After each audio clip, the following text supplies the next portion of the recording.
ये कहानी है जेलर बहू।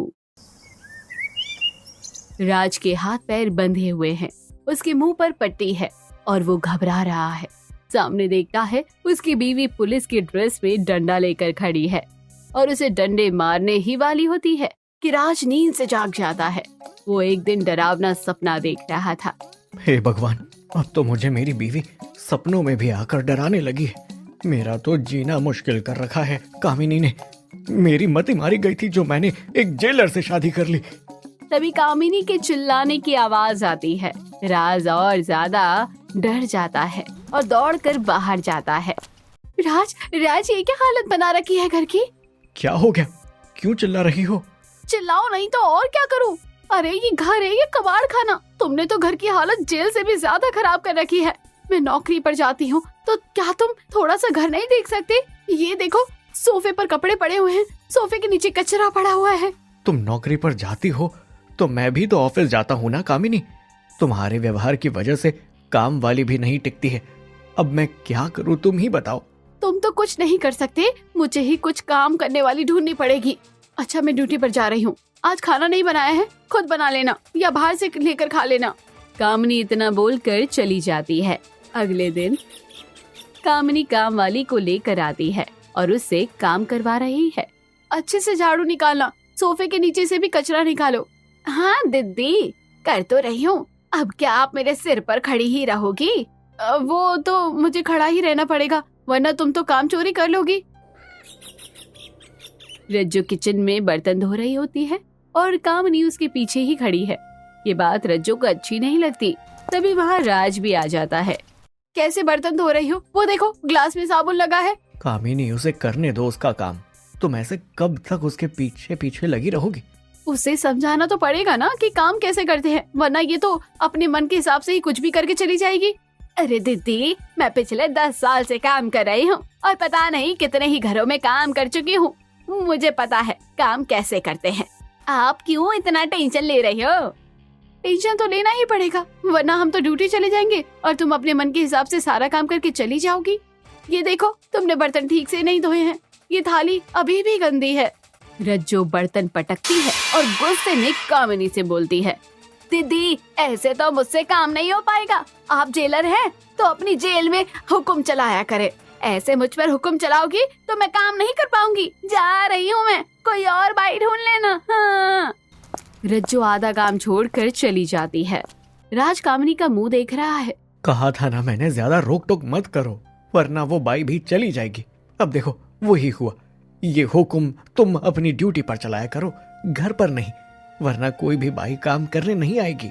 तुम्हें अगर मेरे हुक्म चलाने से इतनी ही परेशानी है तो तुम भी इस घर को छोड़कर जा सकते हो। मैं जो बोलती हूँ सही बोलती हूँ। अब चलो मेरे लिए 1 कप चाय बना दो, मेरा सर दर्द करने लगा है। राज कामिनी की बात सुनकर अपना सर पकड़ लेता है। इसका कुछ नहीं हो सकता। अगले दिन कामिनी हॉल में बैठकर चाय पी रही होती है। तभी दरवाजे की घंटी बजती है। वो राज को आवाज लगाती है, लेकिन राज नहीं सुनता। राज, जरा देखो दरवाजे पर कौन है, मैं चाय पी रही हूँ। अब राज नहीं आता तो कामिनी को खुद ही उठकर दरवाजा खोलना पड़ता है और जैसे ही वो दरवाजा खोलती है उसके होश उड़ जाते हैं। दरवाजे पर उसकी सास मधु खड़ी है, जिसे देखकर कामिनी घबरा जाती है। अरे मम्मी जी, आप यहाँ, वो भी बिना बताए? अब क्या मुझे अपने घर में भी बता कर आना पड़ेगा? नहीं मम्मी जी, मेरा मतलब वो नहीं था। अचानक से आप आ गई ना, बस इसलिए पूछा। पैर कौन छुएगा मेरे? क्या नौकरी के चक्कर में अपने संस्कार भूल गई हो? कामिनी जल्दी से अपनी सास के पैर छूती है। सास अंदर आने के बाद इधर उधर देख रही होती है। यह इतना गंदा घर क्यों पड़ा है? घर में साफ सफाई नहीं होती क्या? राज वहाँ आता है, अपनी मम्मी के पैर छूता है। घर तो तब साफ होगा ना जब कोई काम वाली इस घर में टिकेगी। क्या मतलब? कामिनी अपने पति को आंखें दिखाती है और राज बात को पलट देता है। ये सब छोड़ो, आप तो ये बताओ कि कैसी हो, आपका सफर कैसा रहा और आप अचानक कैसे आ गई? कम से कम मुझे तो बता देती, मैं आपको लेने आ जाता स्टेशन पर।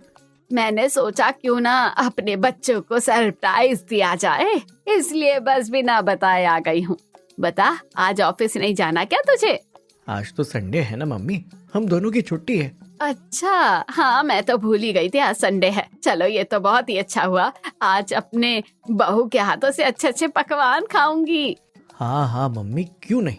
इतने दिनों के बाद आप यहाँ आई हो, अब अपनी बहू से खूब सारी सेवा करवाना।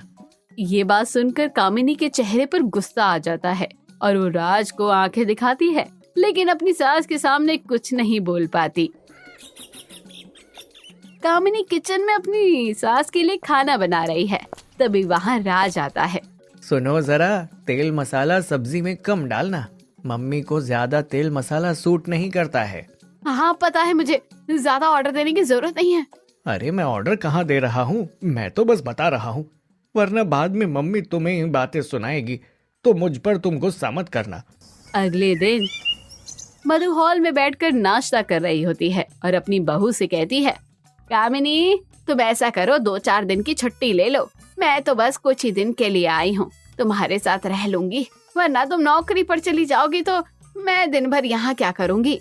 नहीं मम्मी जी, मैं छुट्टी नहीं ले सकती, आपको तो पता है ना मैं जेलर हूँ, मैं छुट्टी ले लूंगी तो सारा काम रुक जाएगा। बहू पहले घर आता है, उसके बाद काम। तुम्हारी सास इतने सालों बाद तुम्हारे साथ रहने आई है और तुम्हें अपने काम की पड़ी है। काम करना अच्छी बात है, लेकिन घर परिवार को काम के लिए किनारे कर देना समझदारी नहीं है। अपनी सास के आगे कामिनी कुछ नहीं बोल पाती और 4 दिन की छुट्टी ले लेती है, लेकिन मन ही मन में सोचती है, इन 4 दिनों में तो मम्मी जी मेरी चटनी बना देगी, बात बात पर हुक्म चलाएगी, ऑर्डर देगी। सास अपनी बहू से सफाई करवा रही है और एक एक कोना अच्छे से साफ करने के लिए कहती है। अब वो देखो बहू, उस कोने में थोड़ी सी धूल रह गई है और ये देखो यहाँ जाला लगा हुआ है, अच्छे से साफ करो, काम चोरी नहीं करना है। सास अपनी बहू से पर्दे और सोफे के कवर भी धुलवा रही है। ये देखो कितने गंदे हो रहे हैं, पता नहीं कितने महीनों से तुमने इसे धोया ही नहीं है। अच्छे से ब्रश लगाओ और अच्छे से साबुन लगाओ ताकि सारी धूल मिट्टी निकल जाए। मैं कर लूंगी मम्मी जी, आप जाकर आराम कीजिए, मैंने अच्छे से धोकर सूखने डाल दूंगी। नहीं नहीं, तुम मेरे सामने ही इन्हें अच्छे से वॉश करो, वरना मैं चली गई तो तुम ऐसे ही बस पानी में निकाल दोगी, फिर कोई मतलब थोड़ा रहेगा धोने का। कामिनी को बहुत पछतावा होता है, वो मन ही मन सोचती है कि ये मेरी सास कहाँ से आ गई। अगले दिन कामिनी किचन में खाना बना रही होती है, तभी उसकी सास वहाँ जाती है और उसे इंस्ट्रक्शन देते हुए कहती है, ये किचन में मसाले के डब्बे कितने गंदे हो रहे हैं, कभी इन्हें धोती नहीं हो क्या? और सब्जी में मिर्च थोड़ी कम डाला करो, इससे सबका हाजमा खराब हो सकता है। और रोटियां भी तुम कच्चे सेकती हो, थोड़ी अच्छी रोटी बनाया करो। जी मम्मी जी, अब से अच्छी बनाया करूंगी। कामिनी थकी हारी अपने कमरे में चली जाती है, जहाँ पर राज पहले से ही मौजूद था। कामिनी का मुंह रोने जैसा हो जाता है। क्या हुआ कामिनी, सब ठीक तो है? कुछ भी ठीक नहीं है, मैं थक गई हूँ यार, काम कर करके, और काम करना तो फिर भी ठीक है। मम्मी जी मुझे हर बात पर रोकती टोकती रहती है, हर बात में ऑर्डर देती है, मुझे बिल्कुल अच्छा नहीं लगता। तुम्हें क्यों अच्छा नहीं लगता है कामिनी? तुम्हें तो अच्छा लगना चाहिए, क्योंकि तुम भी तो यही करती हो, बात बात पर सबको इंस्ट्रक्शन देती हो, ऑर्डर देती हो, रोक टोक करती हो। ये तो तुम्हारा फेवरेट काम है, फिर तुम्हें अच्छा क्यों नहीं लगता? राज जैसे ही कामिनी को ये बात बोलता है, उसे समझ आ जाता है कि गलती उसी की है। उसे फील होता है कि अब तक वो जो भी कर रही थी वो सब गलत था। तुमने बिल्कुल सही बोला राज, मैं भी तो सबके साथ यही करती हूँ, और सबसे ज्यादा तो तुम्हारे साथ। पर जब आज मेरे साथ यही सब हो रहा है तो मुझे समझ आ रहा है कि कितना बुरा लगता है जब कोई हर समय आपके सर पर खड़ा रहता है। मुझे माफ कर दो राज, मुझसे गलती हो गई है। मैंने अपनी पर्सनल और प्रोफेशनल लाइफ को एक कर दिया था, जबकि मुझे दोनों जिंदगी को अलग अलग रखना चाहिए था। कोई बात नहीं कामिनी, कभी कभी ऐसे हो जाता है, लेकिन हमें हमेशा इस बात का ध्यान रखना चाहिए कि हमारे अपने लोग, हमारा घर परिवार हमारे लिए सब कुछ होता है, और उन्हें हमें प्यार और इज्जत देना चाहिए, ना कि कोई गलत व्यवहार उनके साथ करना चाहिए। मैं समझ गई हूँ राज, मेरी गलती कहाँ थी। अब से मैं पूरी कोशिश करूंगी कि घर में तुम्हारी पत्नी बनकर रहूं और ड्यूटी में जेलर। अगले दिन राज अपनी मम्मी से बैठकर बात कर रहा होता है। वो आज वापस जा रही है। Thank you so much mummy, मेरे कहने पर आने के लिए। जैसा हमने सोचा था वैसा ही हुआ। आपकी जेलर बहू अब एक संस्कारी बहू बन गई है। ये तो होना ही था बेटा, क्योंकि उसे उसी की गोली का स्वाद जो मिल गया। लेकिन अब तू भी उसके साथ प्यार से रहना और उसकी घर के काम में मदद भी किया करना। वो बेचारी अकेली कब तक करेगी। कामनी भी तभी वहाँ आ जाती है। मम्मी, आप जा रहे हो अचानक से? हाँ बेटा, बस अब चलती हूँ। तुम अपना और इस घर का ख्याल रखना और अच्छे से ड्यूटी भी करना, मेरी जेलर बहू।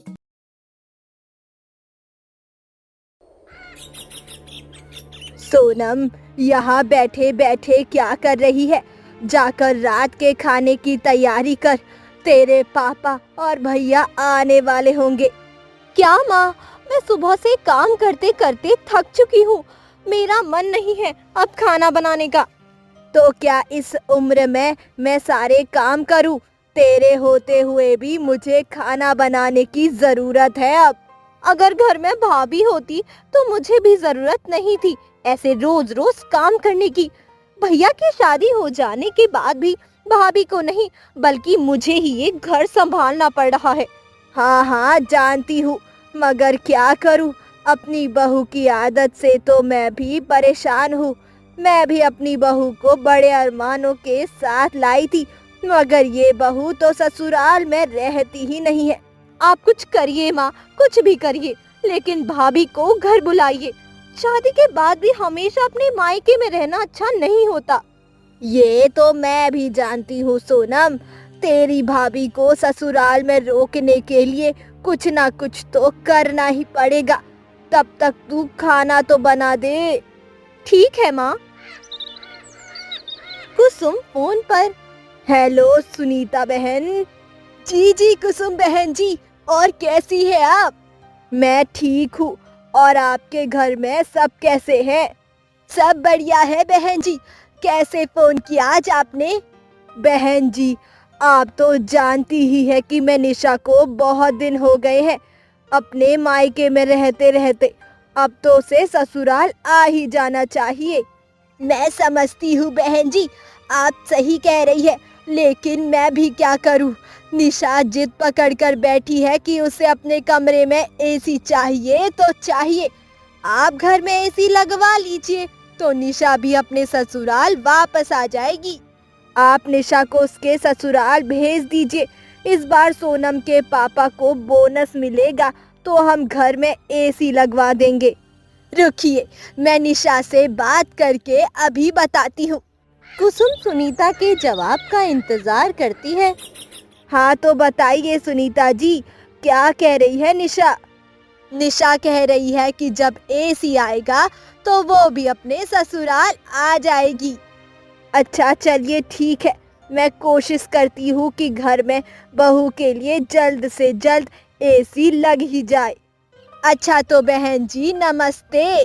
फोन कट हो जाता है और अब कुसुम चिंता में आ जाती है कि कैसे घर में एसी आए जिससे उसकी बहू भी अपने ससुराल वापस आ जाए। कुछ दिनों बाद। देख सोनम, आज घर में एसी आ गया है। अब देखना, तेरी भाभी कल ही अपने ससुराल भी लौट आएगी। हाँ माँ, भाभी लौट तो आएंगी, मगर मैं आशा करती हूँ कि भाभी फिर दोबारा किसी बहाने से वापस मायके ना जाए।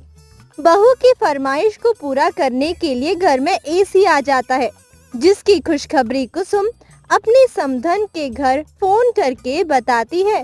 हेलो सुनीता बहन जी, कैसी हैं आप?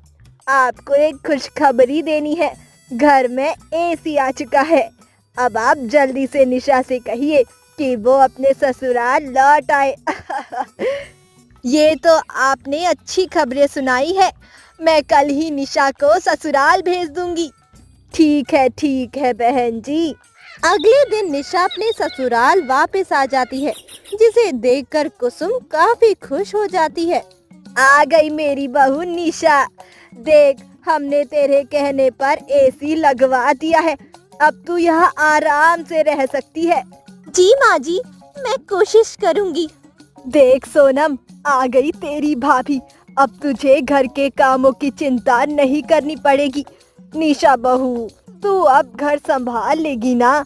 हाँ माँ, देखते हैं भाभी कब तक ये घर संभालती है। मैं यहाँ किसी का घर संभालने नहीं आई हूँ। मैंने शादी घर के काम करने के लिए नहीं की, आराम करने के लिए की है। अगर मेरे आराम में कोई कमी आती है तो मैं दोबारा अपने मायके चली जाऊंगी। अब किसका इंतजार कर रही है बहू? जाकर अपने कमरे में आराम कर और फिर शाम को सबके लिए खाना बना देना। ठीक है माँ जी। निशा को अपने ससुराल वापस लौटे हुए ज्यादा वक्त नहीं हुआ होता है कि निशा घर के काम काज से परेशान हो जाती है। मैं क्यों इस घर में वापस आ गई? अच्छा खासा अपने मायके में महारानी की तरह रह रही थी और यहाँ इन्होंने मुझे नौकरानी बना कर रखा है। कोई ना कोई बहाना तो मुझे ढूंढना ही होगा वापस घर जाने का। अगले दिन, ले बहू, ये कुछ कपड़े हैं, इन्हें धो दे। क्या ये सब मुझे धोने पड़ेंगे? तू नहीं तो और कौन धोएगा बहू? अच्छा ठीक है, वॉशिंग मशीन कहाँ है? मैं इन सब कपड़ों को मशीन में डाल दूंगी, बाद में सोनम इन्हें मशीन से निकाल कर सुखा देगी। Washing machine? क्या बात कर रही है बहू? हमारे पास वॉशिंग मशीन कहाँ है? क्या आपके पास वॉशिंग मशीन भी नहीं है? तो मैं इन सारे कपड़ों को कैसे धोऊंगी? जैसे सब धोते हैं, अपने हाथों से। साबुन और ब्रश बाथरूम में रखा हुआ है।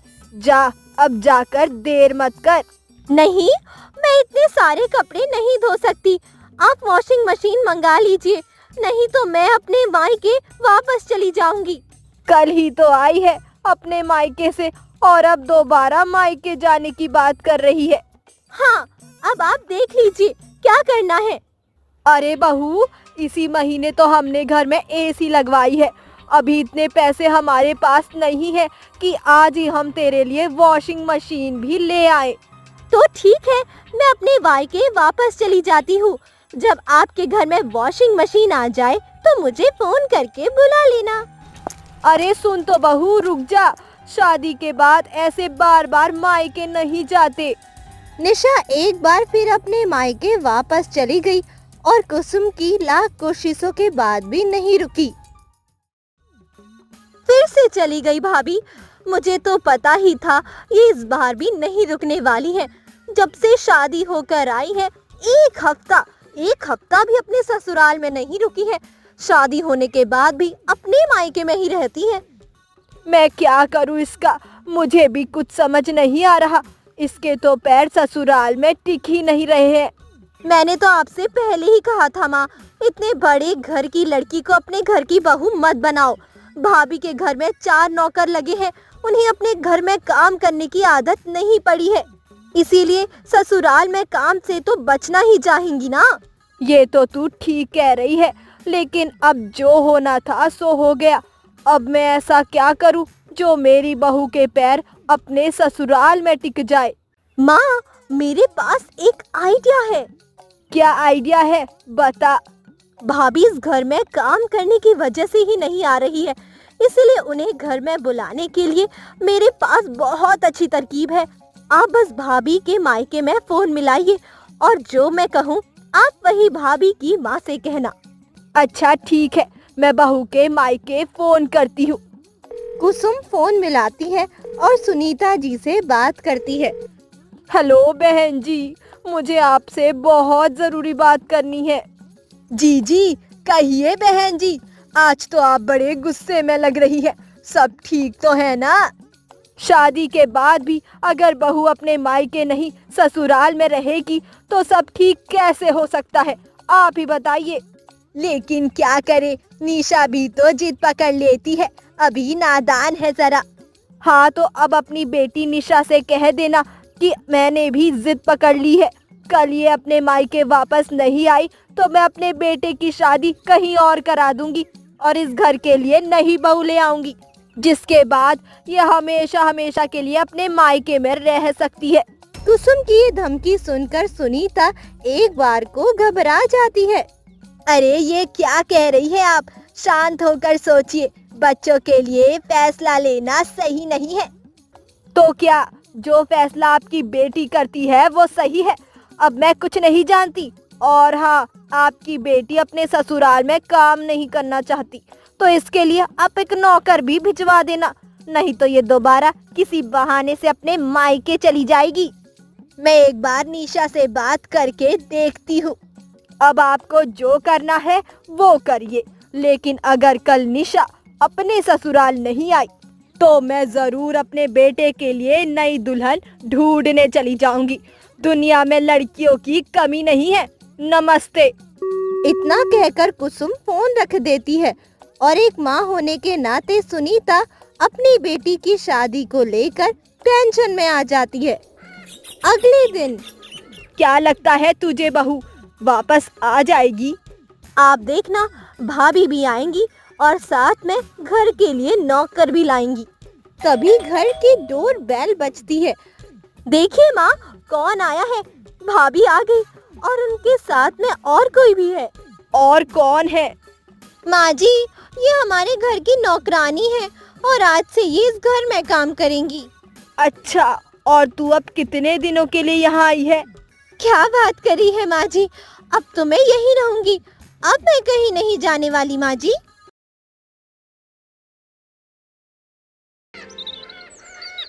हाय दहिया, ये कौन है? हट हट, कौन आ गया है मेरे घर में? अरे प्रिया के पापा, जल्दी आइए, देखिए ये कौन भूत घर में घुस आया है। अरे माँ जी, शांत हो जाइए, ये मैं हूँ, आपकी बहू किरण।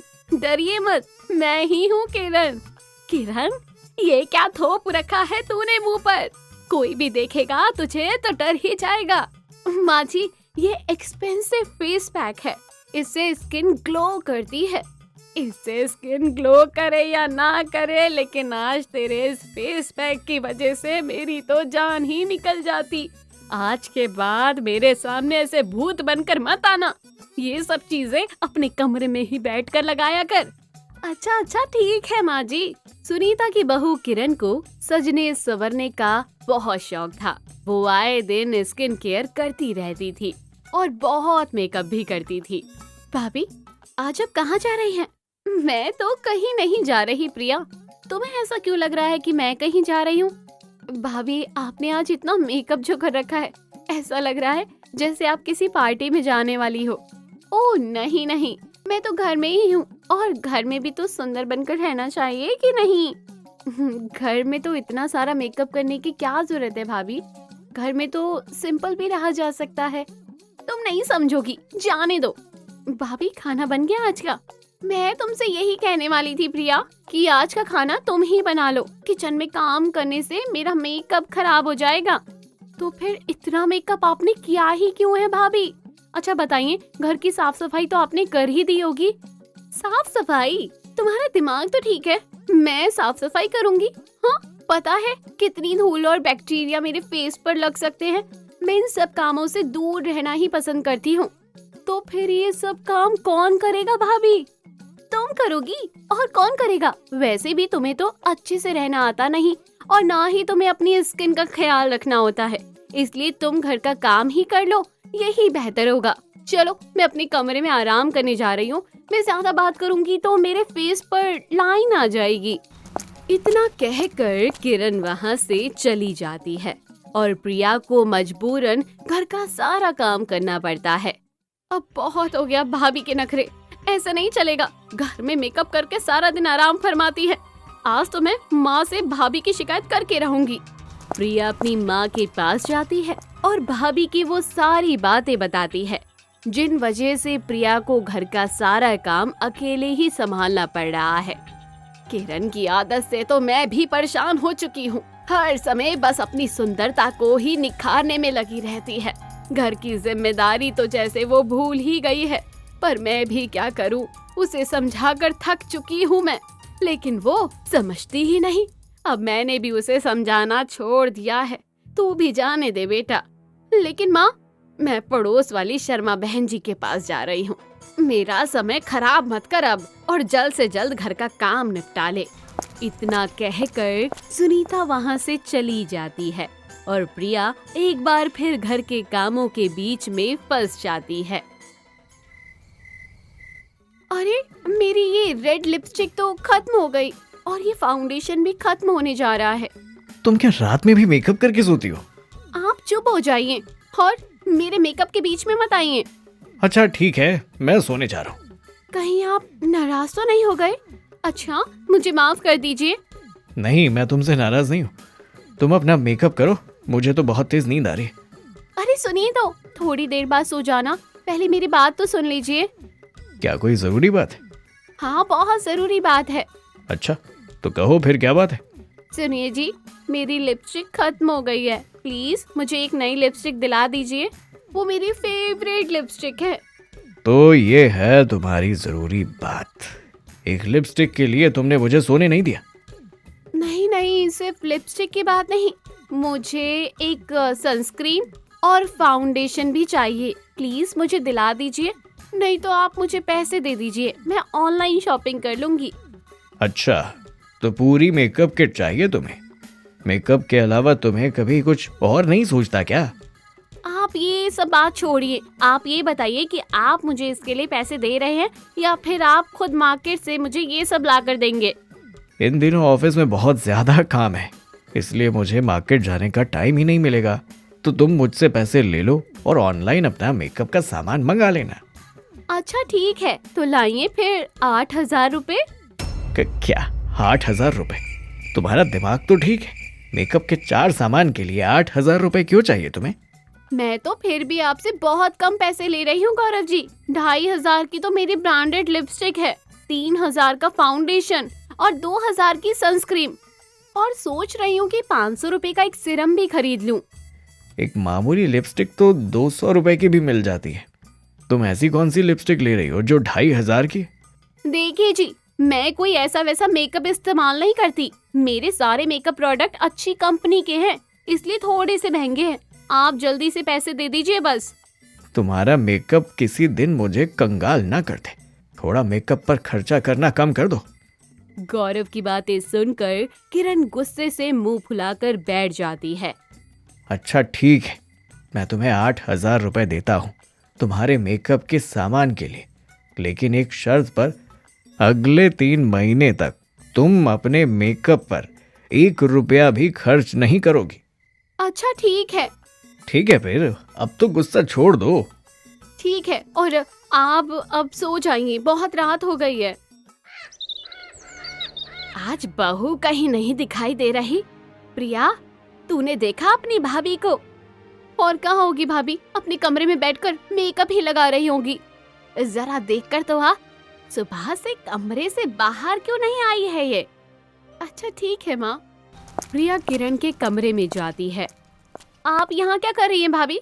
सुबह से अपने कमरे से बाहर क्यों नहीं आई हैं? आपकी तबीयत तो ठीक है ना?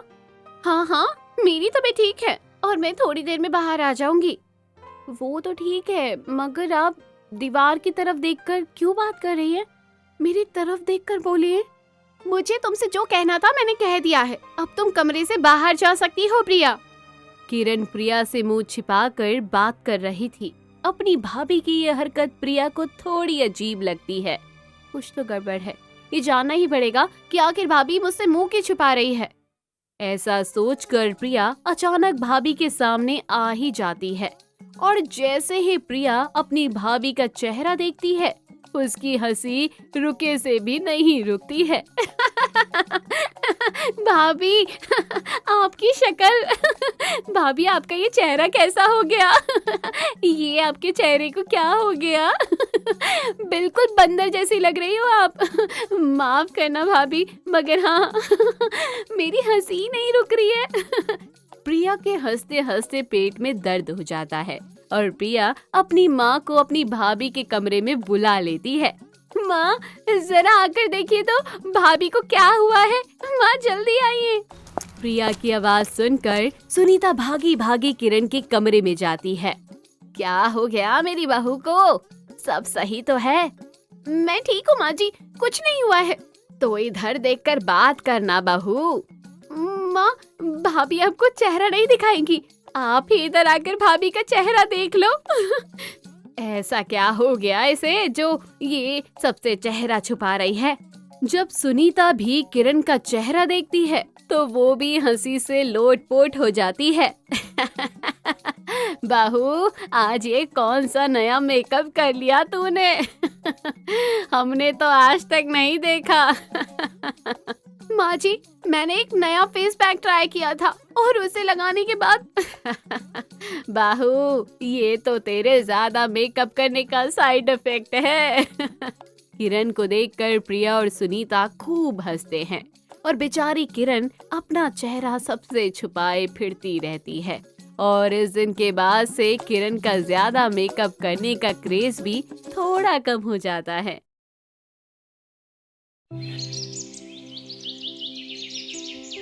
रमीला अपने बेटे के लिए कई दिनों से रिश्ता ढूंढ रही थी। एक से बढ़कर एक अच्छी और संस्कारी लड़कियों को वो और उसकी बहन साथ मिलकर ठुकरा देती थीं।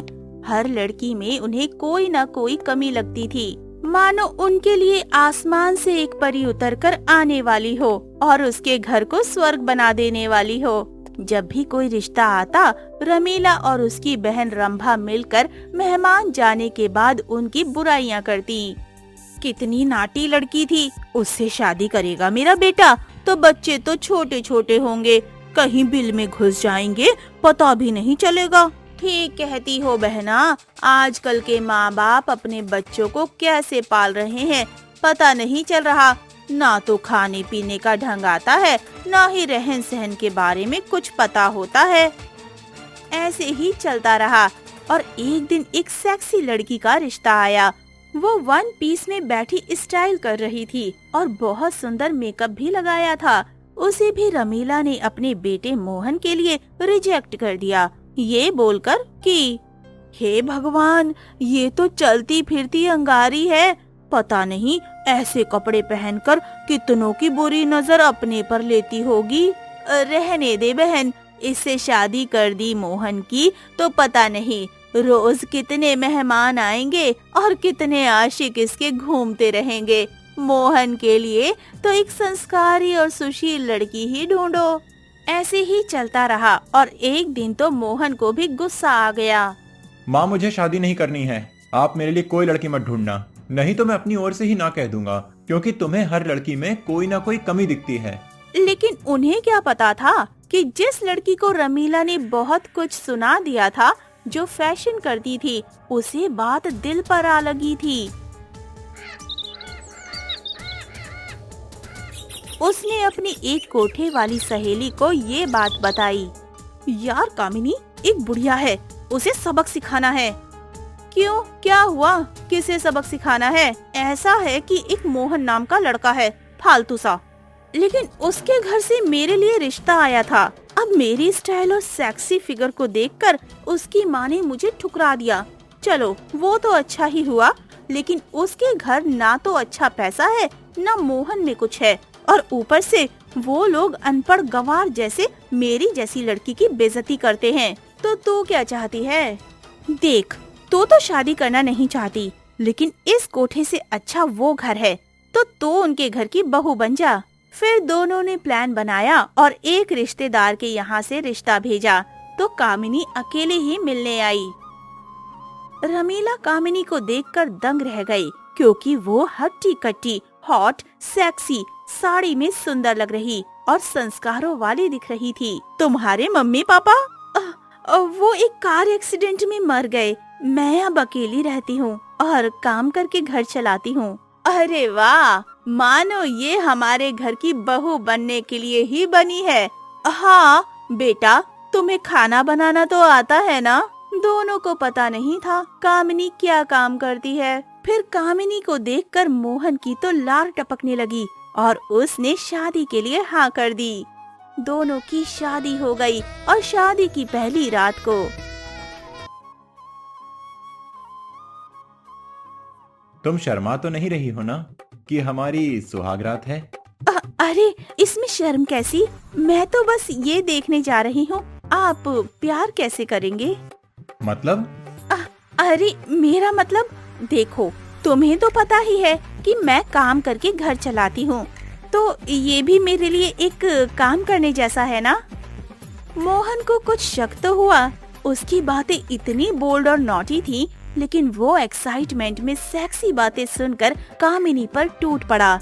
थोड़ी देर में मोहन सो गया और कामिनी किसी से वीडियो कॉल में बातें करने लगी। अरे यार, कहाँ फंसा दिया तूने मुझे? क्यों, मोहन अच्छा नहीं है क्या बेड पर? वो तो 5 मिनट में ही सो गया। मैं ठहरी काम काज करने वाली, मुझे लगा वो थकाएगा मुझे। अरे कोई नहीं, तू कल से काम पर जाया कर। उन्हें बता तो दिया ही है तुमने कि तुम ऑफिस जाती हो, वहीं थक जाना। हाँ, ऐसा ही करना पड़ेगा। कुछ दिन ऐसे ही चलता रहा।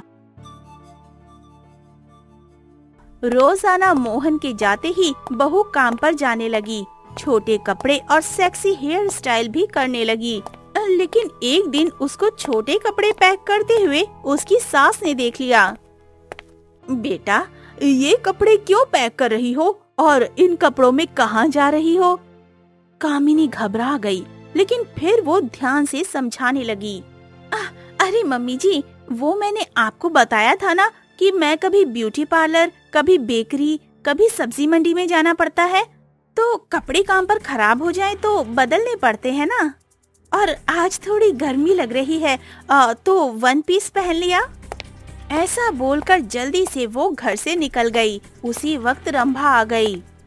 ऐसा कौन सा काम है कि अंदर के कपड़े खराब हो जाते हैं, और आज इतने छोटे कपड़े? मोहन को आते ही उसने सब बताया कि बहू कहाँ काम करती है। मम्मी वो अपनी सहेली के यहाँ ब्यूटी पार्लर में काम करती है। बेटा, कुछ दिनों से उसका स्वभाव चेंज हो गया है और वो बदलने लगी है। माँ, मुझे तो पहले से ही ऐसा लग रहा है, मानो वो दिखा कुछ और रही है और कर कुछ और रही है। एक दिन सुबह रमीला के यहाँ दूध वाला आया तो कामिनी ने दरवाजा खोला। कामिनी उसे देखकर डर गई और अंदर चली गई। रमीला ने दूध लिया तो दूध वाला उससे पूछने लगा, मैडम, ये लड़की कौन थी? मैंने उसे कहीं पर देखा है।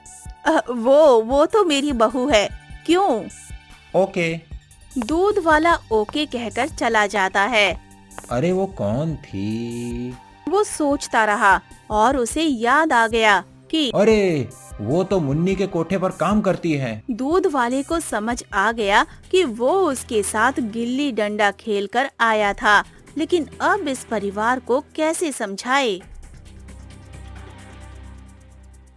अरे आज तो मेहमान आने वाले हैं, 1 लीटर और दे दो।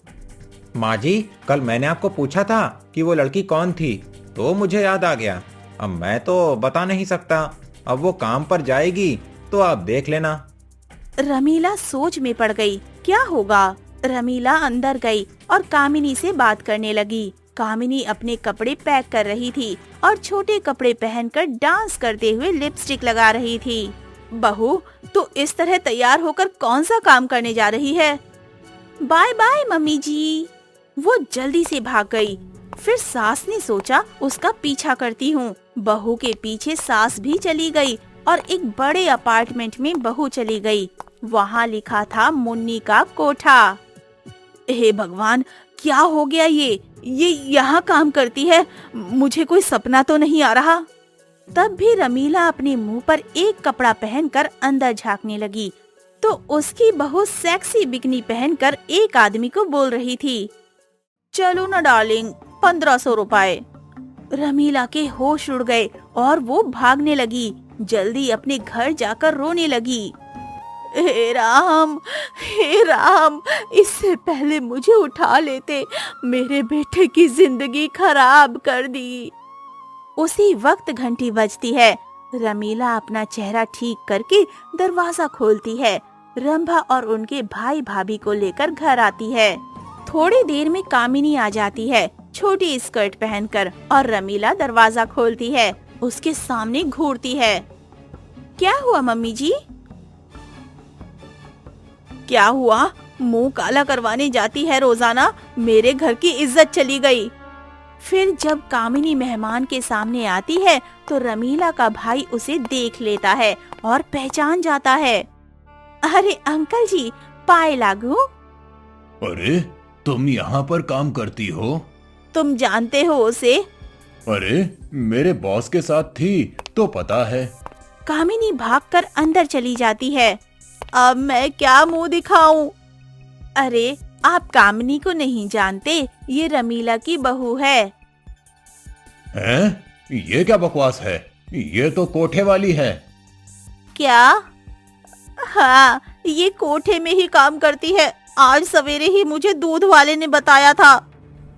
मेहमान उठकर चले जाते हैं। नाक कटा दी पूरे मोहल्ले में, खानदान में और पूरे समाज में।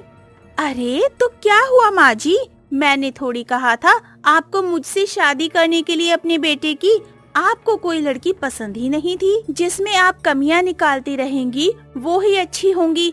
बाकी देख लो, सर्वगुण संपन्न होने के लिए कई सारे मर्दों से मिलना पड़ता है। और वैसे भी आपका बेटा कोई राजकुमार नहीं है कि आप मुझे सुना रही हैं। अगर हर लड़की में कोई न कोई कमी दिखाई दी तो एक बात पक्की है कि अच्छी लगने वाली ऐसी ही मिलेगी। अब भुगतो।